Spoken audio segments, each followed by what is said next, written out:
내 부모를 공경하라 하는 제목으로 말씀을 나누기를 원합니다. 텍사스의 한 남자와 여자가 만나서 아름다운 가정을 이루었습니다. 자녀도 낳고 행복에 살았습니다. 그러나 어느 날 갑자기 남편과 아버지가 되는 남편이 야밤도주하듯이 그리고 자기 집을 떠나서 가버린 거예요. 그리고는 그 남자는 열심히 사는 것 같은데도 실패와 연속 속에서 결국은 그렇게 해서 죽어버렸습니다. 친구에게 유언을 했죠. 내 고향에 묻히고 싶다. 그 친구는 그의 집에다가 연락을 했어요. 그랬더니 아내와 그 자식들이 난리가 난 거예요.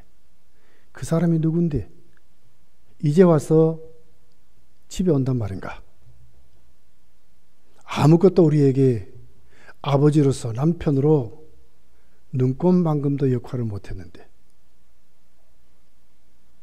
온 가족이 분노하고 아무도 가지 않으려고 그랬습니다. 그런데 맏아들은 믿음이 좋은 아들이었습니다. 근데 그 아들이 자기가 있는 농기구를 저당 잡히고 차비를 마련해서 아버지께 갔습니다. 그리고 자기 차에다가 아버지 시체를 싣고 돌아와서 장례를 치렀습니다. 자기 형제와 자기 어머니에게 이렇게 말했습니다. 성경은 내 부모를 공경하라 그랬습니다. 거기 보니까 어떤 부모란 말이 없습니다. 나는 그래서 하나님의 말씀을 순종한 것뿐입니다. 그렇게 말하고 그 가정이 다시 믿음으로 더 세워졌다고 하는 하나의 예화를 읽어보았습니다. 자, 오늘 본문을 보면 예수님은 효도에 대해서 가르쳐주고 있어요. 바리새인 서기관들이 예수께 왔습니다. 그리고는 제자들이 음식을 먹을 때 손을 씻지 않고 먹는 것을 예수께 와가지고 따지는 거예요. 어떻게 당신의 제자들은 음식을 먹는데 손을 씻지 않습니까? 그랬더니 예수님이 거기에 대한 대답을 그렇게 말하는 거예요. 그러면서 효도에 대해서 말씀했습니다. 자, 음식을 먹을 때 손을 씻지 않는 것과 효도와 무슨 상관이 있습니까? 근데 그들이 이렇게 말하는 거예요. 손을 씻지 않는 것은 장로들의 유전을 범하는 것이다. 이렇게 말했거든요. 그러니까 자기들이 전통적으로 내려오는 것을 범한다. 이렇게 말하는데 예수님은 그들에게 장로들의 유전을 범하는 것이 더 문제가 아니라 진짜 문제는 너희들이 하나님의 계명을 어기는 자들이라고. 그래서 효도로 그들의 위선, 그들의 외식을 지적하고 책망하면서 바른 효도가 뭘까를 오늘 본문이 자세하게 가르쳐주고 있는 말씀으로 기록되어 있습니다. 우리 잘못하면 우리도 이럴 수 있어요. 잘 믿는 거였는데 내 식대로 믿는 거예요. 내 방법대로 믿는 거예요. 하나님의 말씀은 전혀 상관없이 믿는 분들이 참으로 많아요. 바리새인과 서기관들이 여러분 누굽니까? 가장 율법을 사랑하고 율법대로 산다고 하는 사람들인데 잘못 해석하고 믿는 거예요. 그들이 앞세우는 건 뭡니까? 율법의 말씀을 말씀 그대로가 아니고 그걸 해석한 해설집 탈무드라든지 또 그들이 가르쳤던 랍비의 교훈서라든지 지금까지 지키고 내려왔던 전통을 중시 여기는 거예요. 그렇게 해서 음식 먹을 때 손 안 씻는 것은 계명을 어기는 것이다. 전통을 어기는 것이다. 종교법을 어기는 것이다. 그렇게 해서 예수님께 따지고 제자들을 정죄하는 것으로 기록하고 있어요. 자, 우리는 오늘 이 말씀에서 참으로 예수님이 가르쳐 주신 효가 뭘까? 여기 보니까 예수님은 맨 첫 번째 4절에 보니까 부모를 공경하라 이렇게 말해요. 하나님이 이르시되 내 부모를 공경하라 하시고, 이게 뭐죠? 계명이죠. 그러면서도 명령형이에요. 하나님 명령입니다. 말씀을 지키지 않고 명령대로 순종하지 않는 것은 죄지요. 죄를 범한다 그 말이에요. 그래서 하나님 계명으로 주신 것을 보는 거예요. 하나님 계명을 주셨어요.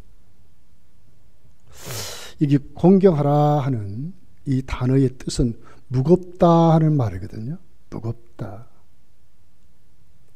아주 비중 있게 거기에 걸맞도록 섬기는 것을 공경이라 그래요. 부모를 부모답게 그 자리에서 정말 받들어서 그 자리에 정말 존경해서. 그래서 여기 보면 공경이라는 단어는 존중하다, 순종하다, 경배하다, 섬기다 이런 뜻이에요. 부모를 부모답게 존중하는 것, 섬기는 것. 근데 이 단어가 쓰일 때를 보면 대개 하나님께 이 단어가 쓰였어요. 예수님께 이 단어가 써졌어요.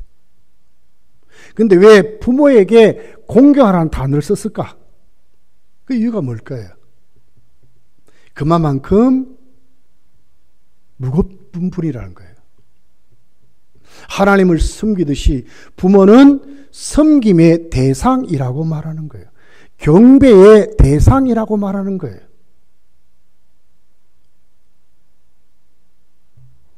에베소서 6장 2절을 보면 내 아버지와 어머니를 공경하라. 이것은 약속 있는 첫 계명이다.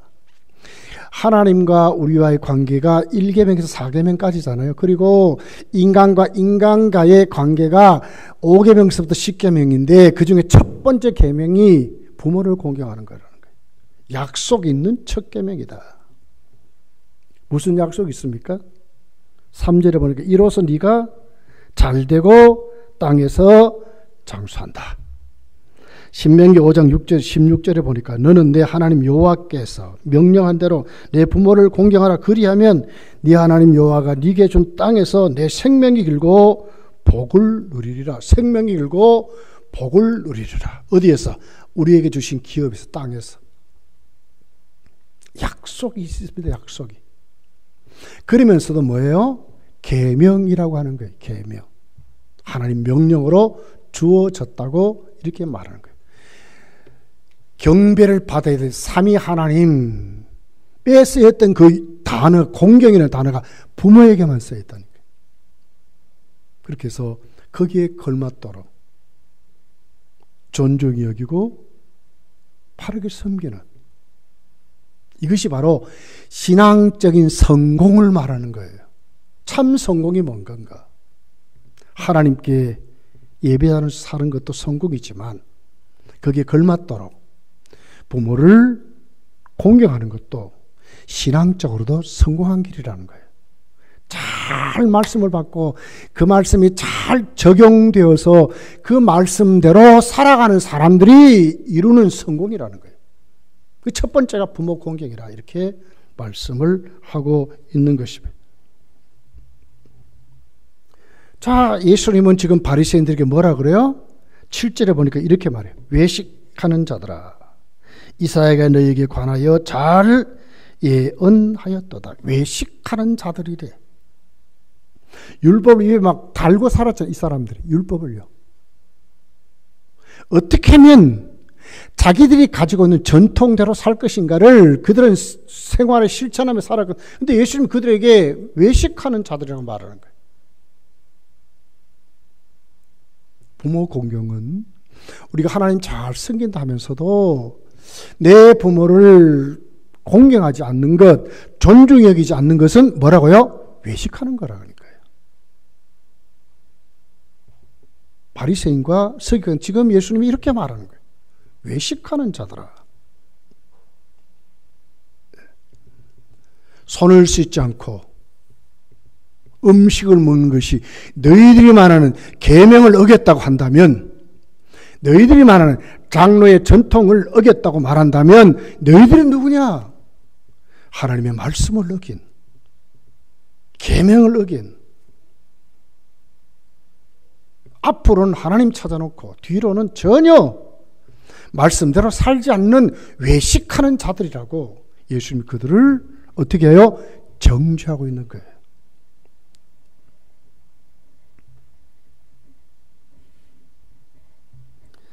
8절이죠. 이렇게 기록해요. 이 백성이 입술로는 나를 공경하되 마음은 내게서 멀도다. 자, 하나님 앞에 하나님 찾아놓고 진짜 율법이 말하는 그 마음, 행위 이전에 진짜 마음이 먼저 와야 되는데 그 마음은 없고 형식만 갖추는 그들이라 외식한다는 거예요. 말로는 공경한다 하지만 진짜 마음이 없는, 진짜 공경하지 않는 자들이라고. 요한복음 5장 23절에 보면 이는 모든 사람으로 아버지를 공경하는 것 같이 아들을 공경하려 하려 하심이라. 아들을 공경하지 아니하는 자는 그를 보내신 아버지도 공경하지 아니하느니라. 예수님을 공경하지 않는 것은 뭐라고요? 하나님을 공경하지 않는 것이래. 바리새인과 서기관들 지금 누구에게 예수님께 가서 함부로 말하잖아요. 왜 예수님께 함부로 이렇게 말하느냐? 말씀 자체인 예수님께, 진리 자체인 예수님께 진리를 가지고 와서 지금 걸고 있거든요. 말씀을 가지고 걸고 있기 때문에 왜 이렇게 합니까? 외식하기 때문에 그런 거예요.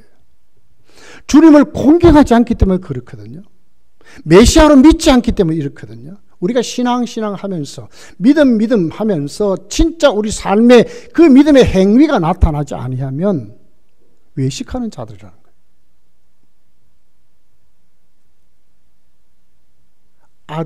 아들을, 아버지를 공경한다고 해서 그 아들을 공경하지 않는 자는 아버지도 공경하지 않는다는 거예요. 부모는 누굽니까? 루터는 하나님의 대리자라고 그랬어요. 자식은 여호와의 뭡니까? 우리에게 준 기업이라 그러잖아요. 하나님이 우리에게 맡긴 하나님의 사람들이거든요. 근데 누가 관리하고 누가 우리 자식들을 키웁니까? 부모가 키우거든요. 하나님의 대리자입니다.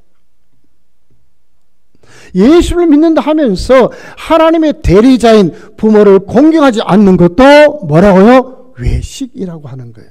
가짜라고, 가짜로. 이 유대인들의 그 율법의 행위는 전부 예수를 외식하는 자들이라고, 가짜라고 그렇게 말하는 거예요. 여러분, 우리 자녀들에게 이걸 가르치셔야 돼요. 부모 공경은 내가 그렇게 가르쳐서 내가 대접받는다 이런 의미보다는 진짜 말씀이 이렇다는 게 말씀이에요. 믿음을 성공하려면, 신앙을 성공하려면 하나님 앞에 진짜 신앙인의 삶은 이렇다고 가르쳐야 되는 거예요. 여러분 손자, 손녀에게 이렇게 가르쳐야 되는 거예요. 예. 부모를 공경하라. 부모는 뭡니까? 섬김을 받는, 경배를 받는, 찬양을 받는, 높임을 받는 존재라는 거지. 우리 그러고 사셔야 돼. 부모는 대접받고 사셔야 돼요, 여러분.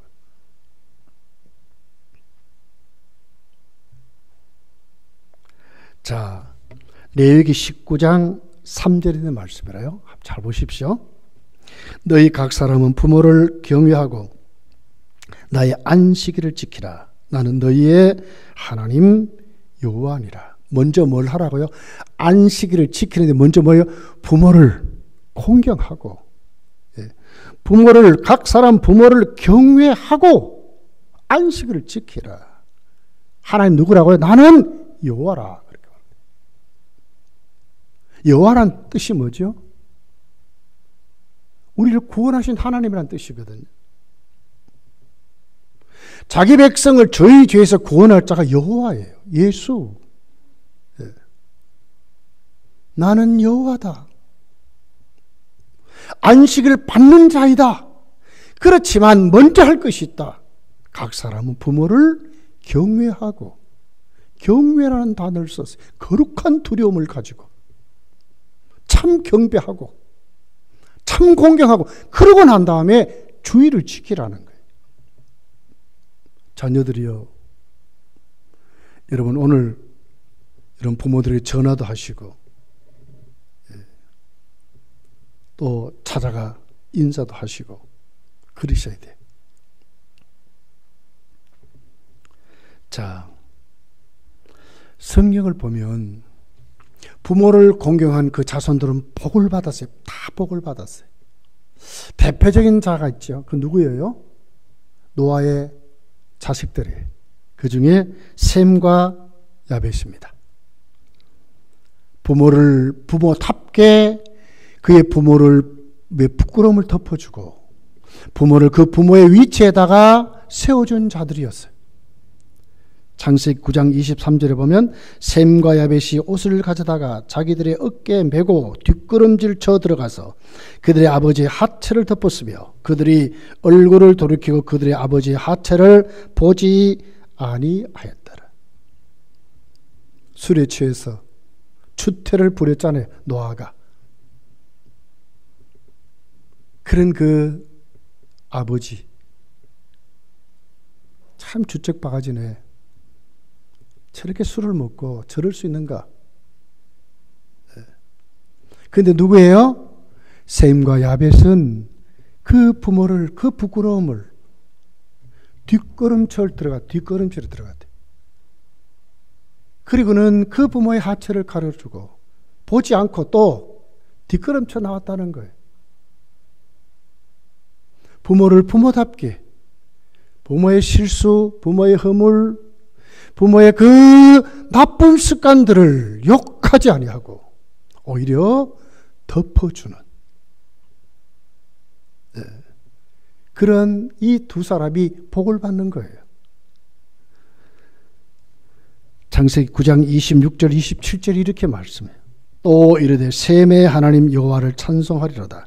가나안은 셈의 종이 되고 하나님이 야벳을 장대하게 하사 셈의 장막에 거하게 하시고 가나안은 그의 종이 되게 하시기를 원하노라 하였더라. 함의 자손들은 저주를 받았어요. 그 자손의 첫 번째가 가나안이 저주를 받는 거예요. 여러분 그렇습니다.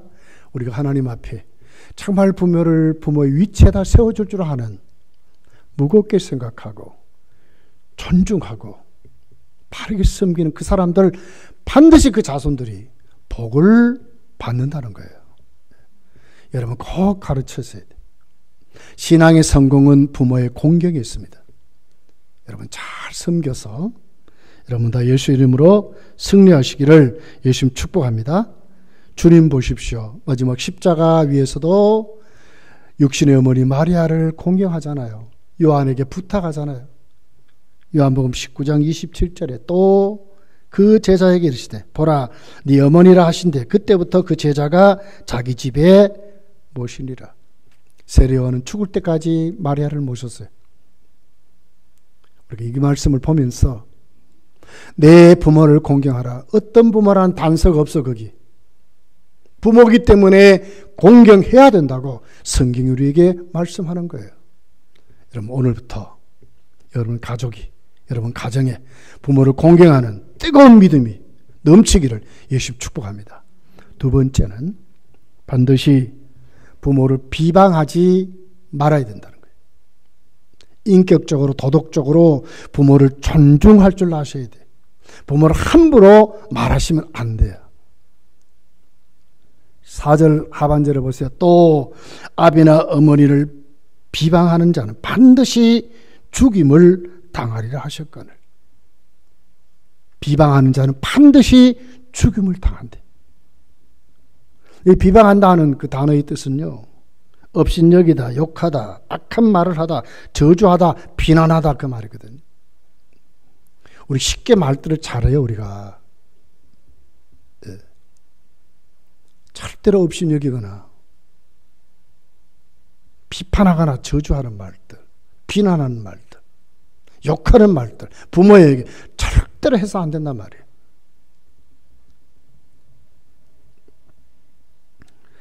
자, 이런 사람 어떻게 하라는 말씀했냐? 주님이 죽이라 그랬다 그랬잖아요. 그렇습니다. 출애굽기 21장 17절에 보면 자기의 어머니나 아버지나 어머니를 저주하는 반드시 죽일지라. 반드시 죽이래. 레위기 20장 9절에 보니까 만일 누구든지 자기의 아버지나 어머니를 저주하는 자는 반드시 죽일지니 그가 자기의 아버지나 어머니를 저주하였은즉 그의 피가 자기에게로 돌아가리라. 반드시 죽이라. 그 정도로 하나님 무섭게 다루는 거예요. 왜? 하나님이 대리자니까 무섭게 다루는 거예요. 신명기 27장 16절에 보면 그의 부모를 경홀히 여기는 자는 저주를 받을 것이라 할 것이요 모든 백성은 아멘 할지니라. 저주를 받는다 그랬어요. 그런 자녀가 잘 될까요? 하나님께 저주받는데.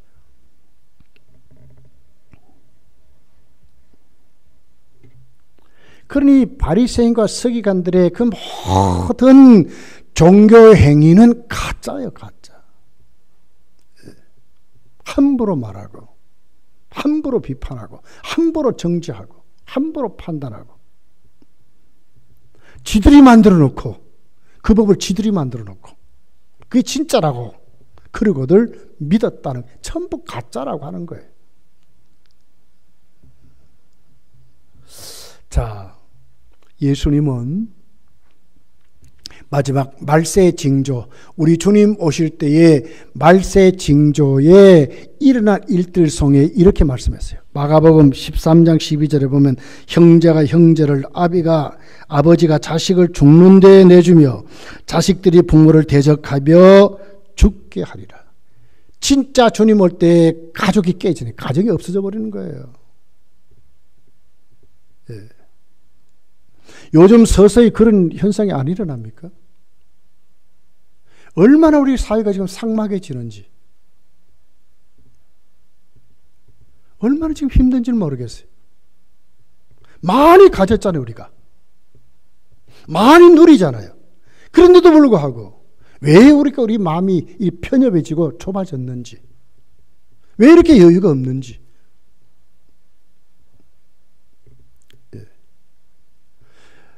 우리 그 예화들 우리 그 초등학교 다닐 때 우리 때는 국민학교였죠.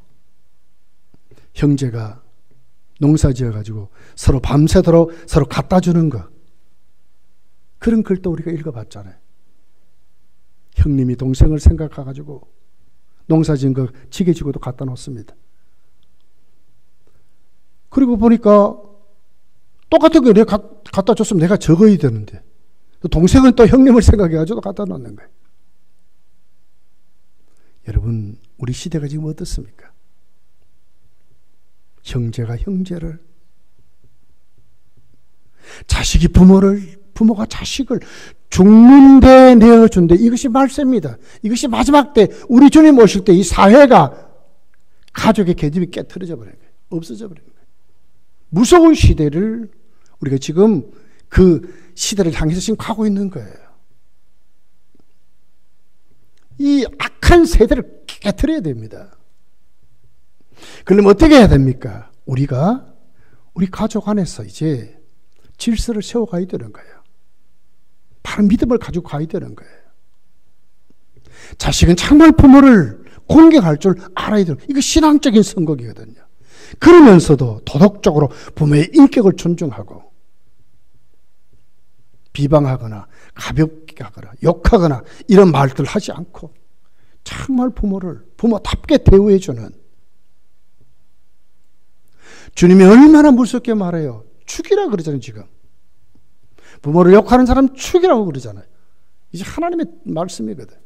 이 정도로 지금 하나님은 그렇게 가르치는데 우리의 믿음이 깨트려지다 보니까 이 사회가 지금 성도가 그렇게 안 사니 사회도 지금 형편없이 지금 점점 무너져 가는 거예요. 주님 오실 때 뭘 못 봐요? 믿음 있는 자를 못 본데.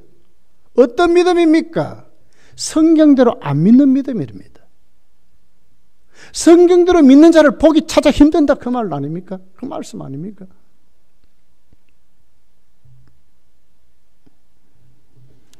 여러분, 오늘 예수님의 말씀, 이 말씀 부모를 부모답게 존중히 여기고 공경하고 말 한마디 높여줄 수 있는 말들, 아버님이 있기 때문에, 어머니 있기 때문에 오늘 내가 있습니다. 내가 세민합니다. 아버지 있어만 주면 됩니다. 어머니 있어만 주면 됩니다. 나는 든든합니다. 이렇게 자녀들이 부모를 존경할 줄 아는 이런 가정들로 세워져야 된다는 거예요. 부모가 나에게 얼만큼 했느냐? 아니에요. 그렇게 가시면 안 돼. 때로는 부모가 못할 수도 있어요. 그렇지만 오늘 성경이 말하는 이 전륜, 하나님 앞에 우리의 이 말씀 가슴 절절히 느끼면서 정말 이 마지막 때 믿음으로 우리가 살아가야 된다는 거예요. 여러분, 오늘 이 어버이 주일에 이런 믿음이 이렇게 다 세워지시기를 예수님 축복합니다. 그리고 세 번째로 반드시 물질로 효도해야 된다는 거예요. 자, 보십시오. 자, 4절 하반절이죠.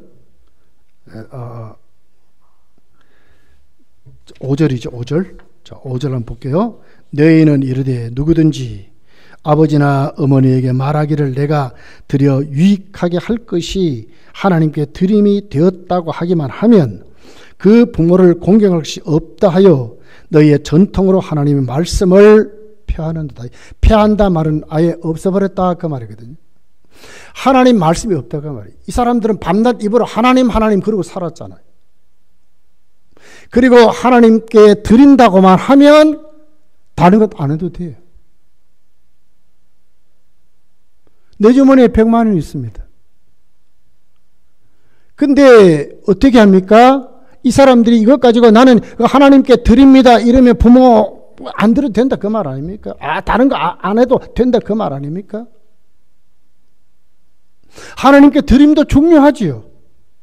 그러나 또 진짜 중요한 것이 있어요. 우리가 거기에 걸맞도록 부모도 물질로 섬길 줄 알아야 됩니다. 왜? 그분도 부모도 공경의 대상이거든요. 섬김의 대상이거든요.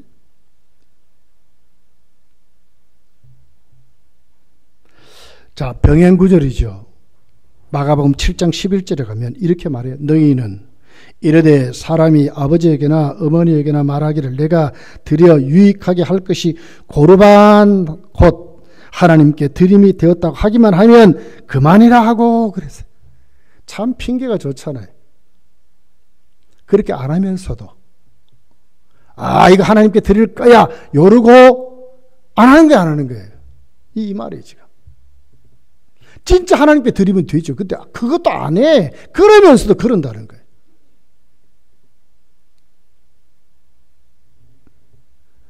고르반이라는 단어는 하나의 맹세거든요.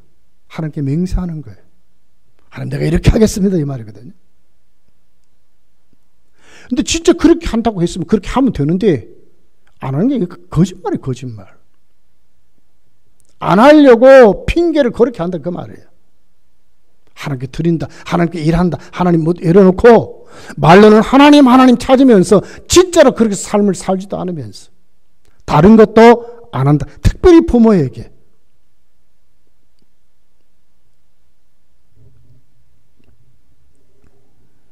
예수님 무섭게 말씀하죠. 그 부모를 공경할 수 없다 하여 너희의 전통으로 하나님의 말씀을 폐한다. 드릴 게 없다. 그래서 하나님은 드리라 그러는데 섬기라 그러는데 근데 하나님 핑계 대고는 안 한다고 말. 이것은 뭐 하나님 말씀을 폐하는 것이다. 하나님 말씀 너에게 없다. 그렇게 말씀을 하는 거예요. 여러분, 우리가 오늘 이 말씀 꼭 가슴에 담고 부모는 공경의 대상. 부모를 공경하는 것입니다. 그리고 부모를 부모답게 모셔야 합니다.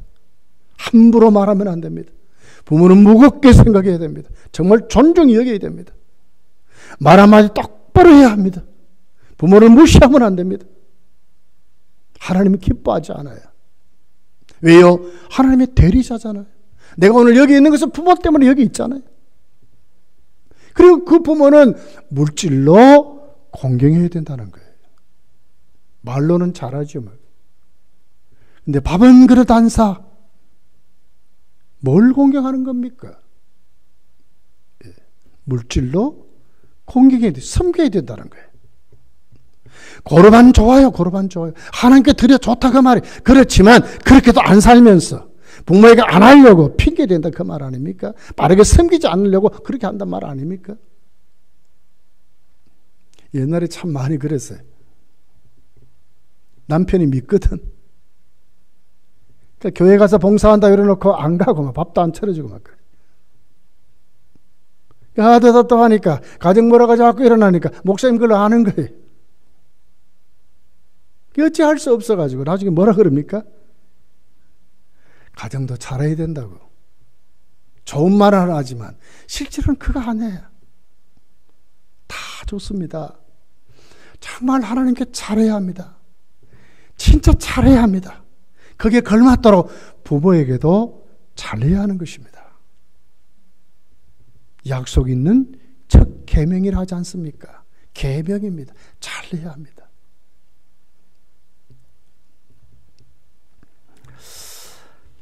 (100년을) 살다 보니 하는 그 연세대학교 명예교수 김형석 교수의 책이 있어요. 100년을 살다 보니.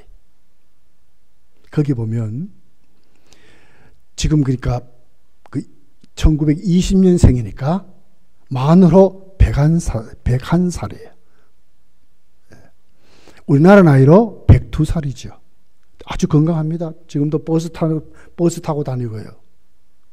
자가용 그분 안 가지고 일부러 걸어 다니려고. 강연하러 다니고요. 아주 유명한 분이잖아요. 어느 날 버스를 탔어요.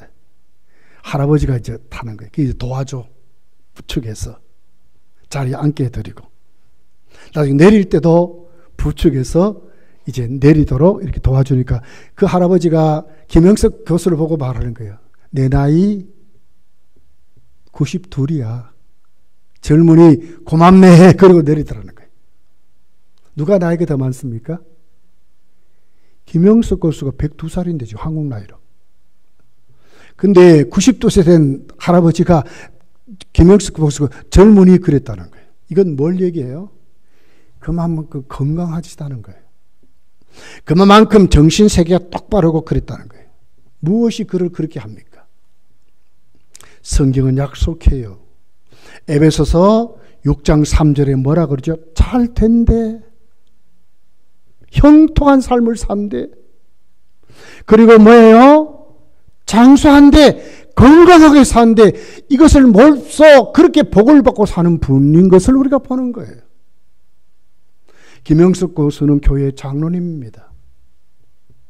효도자입니다. 진짜 효도하고 살았습니다. 하나님이 보여주는 거예요. 102살 할아버지가 지금도 버스를 타고 다니고 강연을 하러 다니고 강의를 하고 다닐 수 있도록 그렇게 건강한 삶을 산다고 지금 우리에게 여러분 카터 대통령 지금도 살아계시지 않습니까? 예. 우리가 하나님 앞에 이 땅에서 정말 잘 되려면 세상 사람들이 부러워하는 게 아니지요. 하나님께 우리의 신앙적으로 우리가 성공해서 인정받아야 되잖아요. 그러려면 부모를 공경하는 거예요. 부모를 부모답게 모실 줄 알아야 돼요. 말 조심하셔야 돼요. 말 잘 하셔야 돼요. 부모를 높이는 말들을 할 줄 알아야 돼요. 입에서 이렇게 나오다가 담아 들을 줄 아셔야 돼요. 그리고 물질로 부모에게 봉사할 줄 아는, 섬길 줄 아는 그런 믿음으로 세워지는 것이 신앙적인 성공이요, 인격적인 성공이요, 생활에서도 성공이라고 성경이 우리에게 말씀하는 거예요. 여러분, 마지막 때입니다. 가족이 깨어지고 가정이 깨어져요. 집안이 무너지고 있어요. 이런 사회를 보면서 여러분, 우리는 기독교인들 아닙니까? 이 사회를 변화시킬 제사장들이에요. 하나하나 우리 가정부터 질서를 세우고 부모님을 모셔서 이 좋은 문화 풍토가 내가 살아가는 모든 환경에 쫙 펼쳐지도록 여러분의 삶이 하나님께 꼭 복을 누리는 그런 삶을 살아가시기를 예수님 축복합니다. 기도하겠습니다. 말씀을 생각하며 기도합시다.